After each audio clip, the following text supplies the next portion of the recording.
Ubisoft wants the Steam to remove concurrent player counts. No kidding. Sam Shazbaz over at MP First. There's no surprise that Ubisoft is struggling right now. Their stock price is down, and recent games haven't gained much attention. Investors are getting worried, with some even suggesting Ubisoft should go private to take control of its future.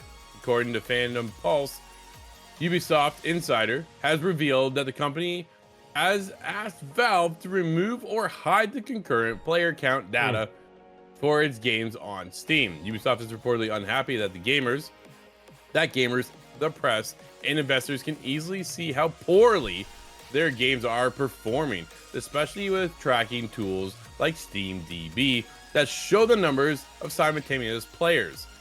Dude, they're only doing this because they suck right now at the end of the day, right? Their games aren't doing well. That's why. First of all, day one should have been Star Wars Outlaws on Steam and consoles. I think that's a strategy Ubisoft needs to pick up moving forward and not wait for a later day. All of a sudden, people come out and go, oh, so we saw Star Wars Outlaws.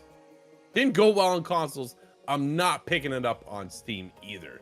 But if they did it on day one, Michael, they could be in a different conversation. But they're only hiding it right now because the numbers aren't doing well.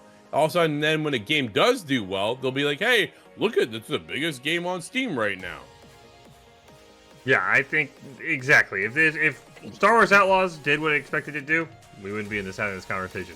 I think this also alludes to the fact I don't think they think that Assassin's Creed Shadows is going to do well. And right, they're already bracing for the reports. Assassin's Creed Shadows, lowest selling Assassin's Creed game of all time. Assassin's Creed Shadows, not 10,000 concurrent players, right? Or whatever the number is going to be. I think it'll be more than 10,000, but that's what the headline's going to be. Struggles to hit X amount of players because we use that Steam DB data. Now, I will say, in Ubisoft's defense, sometimes I think these headlines are a little bit misleading, right? We don't have console data, right? So that is the one thing where it's like, oh, there's less than 50,000 players in this game. Okay, on Steam, right? There is PlayStation, there is Xbox. So you have to take that with a grain of salt, right? It is only like a third of the player count. But no, this is just Ubisoft being petty. I like these numbers, right? It gives us something to talk about. It lets us know what actually is happening, because as you said, right? If we didn't have these numbers, it'd be, this is the biggest selling, Assassin's Creed ever. And then there'd be a little asterisk, and in very fine print, it would be like, sold in 2025 on a blue moon on a Thursday, right? Like, they can make up whatever statistics they want. Ubisoft, we would be playing your games if they were actually good. So just make good games, and people will play them. That's just it. So I'm one of the few, I guess, that actually enjoyed Star Wars Outlaws. But when it launched at a different time. It had issues. They've then fixed those issues, brought it later to Steam, which is part of the problem, which only debuted with 834 peak concurrent players. Ouch. Dude, ouch. But you do that on day one with consoles, we're in a different discussion. I wonder then moving forward, Ubisoft's like, we gotta be there day and date. Like, stop doing this. Let's go half here, half there, right?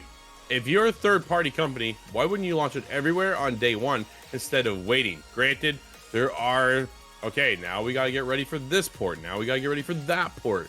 So there's a lot of work behind the scenes that we don't see as gamers. We just play the game, right? And then go, okay, this game is either good or it's not that good. Here's our issues, da-da-da-da-da.